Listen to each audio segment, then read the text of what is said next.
আল্লাহ পাকের কোনো প্রমাণ আমি আল্লাহ রাখবো না।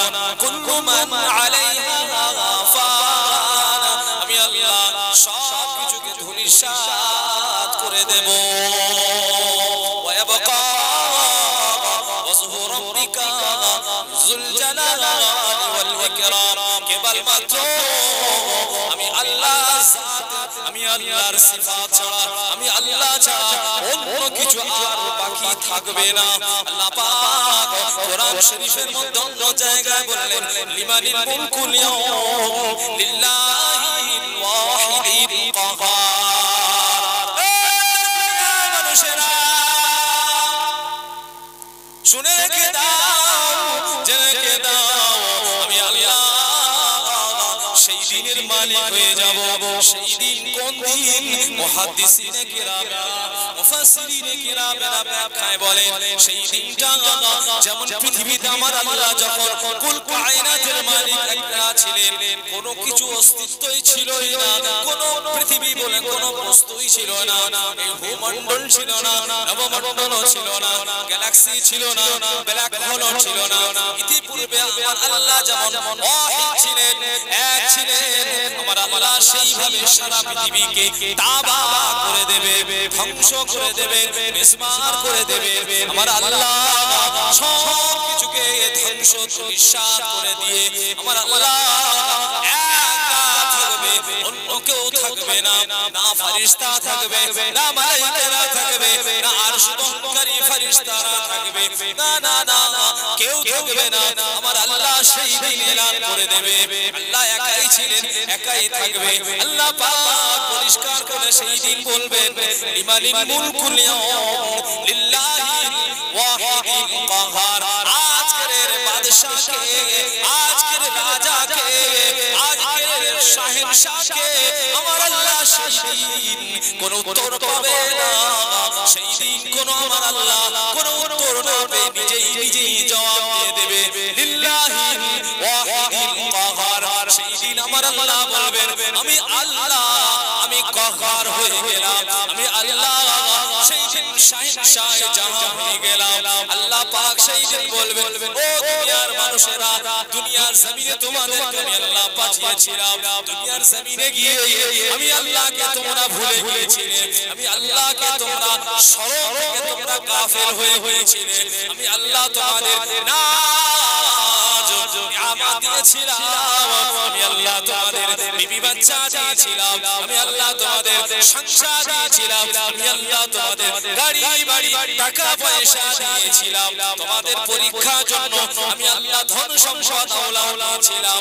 তারপরেও তোমরা আমি আল্লাহর স্মরণ থেকে গাফিল হয়ে গিয়েছিলে। ও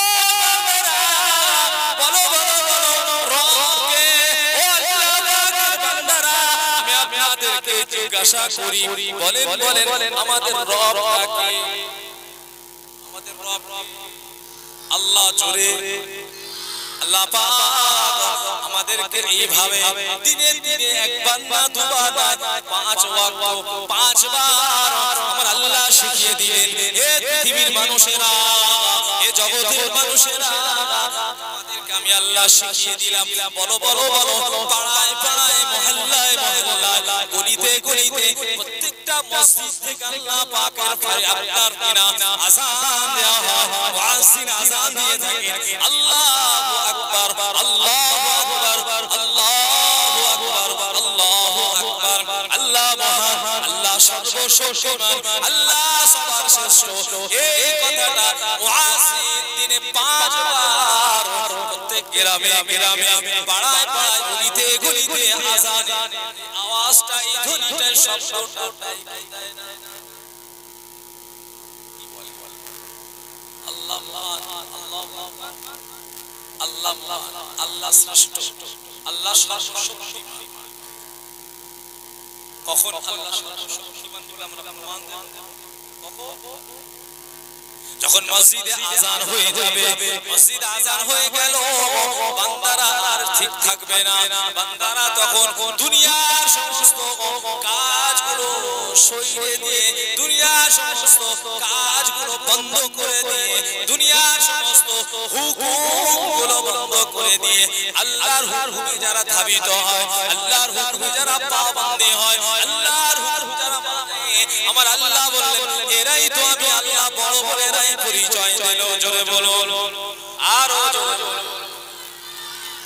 ঠিক না? কিসের আল্লাহ? আযান হচ্ছে আল্লাহু আকবার, আল্লাহ মহান, আল্লাহ মহান, আর আমি আমার কাজে ব্যস্ত আছি। আমার কাজটা মহান, আমার কাজটা মহান। ওই সময় তো আল্লাহ খুশি হবে।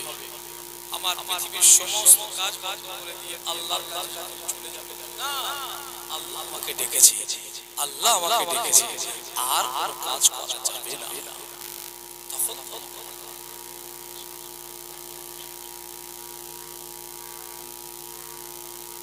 আমার ভাইজানেরা,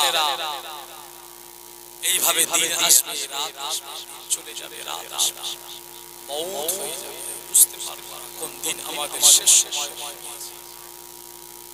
আল্লাহ নবী বললেন কবরে আযাব হবে যারা দুনিয়া জমিনে আল্লাহর নাম নিল, আল্লাহর নামটা শুনলো আর হাজিরটা দিল না, আল্লাহর নাম শুনলো, আল্লাহর শরীয়তটা যারা মানলো না, তরিকাটা মানলো না, হাকিকতটা মানলো না, আল্লাহ পাক আল্লাহর কাছে তারা তওবা দিল্লা করলো না, আল্লাহর কাছে ক্ষমা প্রার্থী হলো না। এই অবস্থায় দিন আসে দিন চলে যায়, রাত আসে দিন যায়, দিন আসে রাত যায়, এইভাবে তারা সংসার করতে থাকে। এই মানুষগুলোর কখন যে দুনিয়া ছাড়তে হবে এদের কোনো খবর থাকে না। ফেরেশতা আসে আল্লাহর হুকুমে এদের ভিতর থেকে জানটা কবজা করে নিয়ে চলে যায়। আল্লাহ বলেছেন কুল্লু নাফসিন যায়িকাতুল মাউত, প্রত্যেকটা প্রাণী মৃত্যুর স্বাদ করতেই হবে। মানুষ অনেক সময় দেখবেন অবশ্য ব্যক্তি খাওয়া দাওয়া বন্ধ হয়ে গেছে, হাত চলা বন্ধ হয়ে গেছে, পানি আপনার গালে গালে গড়িয়ে গড়িয়ে যাচ্ছে, মানুষ চোখ থেকে ছলছল করতে করতে পানি বেরিয়ে যায়। ভালো কাজটা আফসোস হয় না যদি একটু সোজা হয়ে আসতাম, কিন্তু সেই সময় আফসোস করলে আর কাজ করা যাবে। যেমন আমরা সুস্থতা অবস্থায়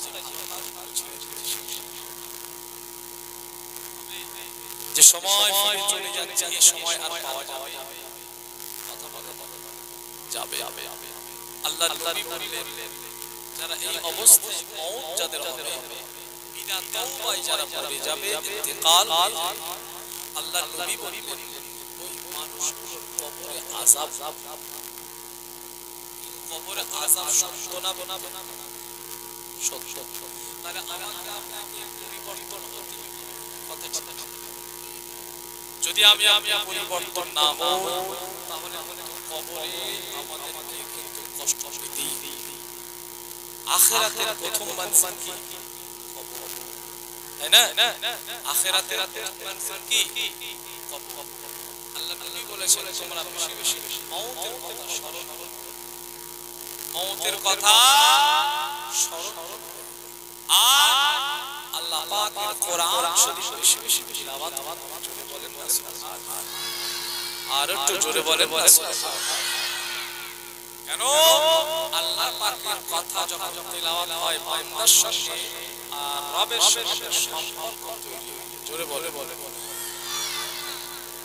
কোরআন এমন একটা গ্রন্থ যে কিতাবটা পড়লে আমার আল্লাহ খুশি খুশি। জোরে বলুন যে কিতাবটা পড়লে আল্লাহ রাজি।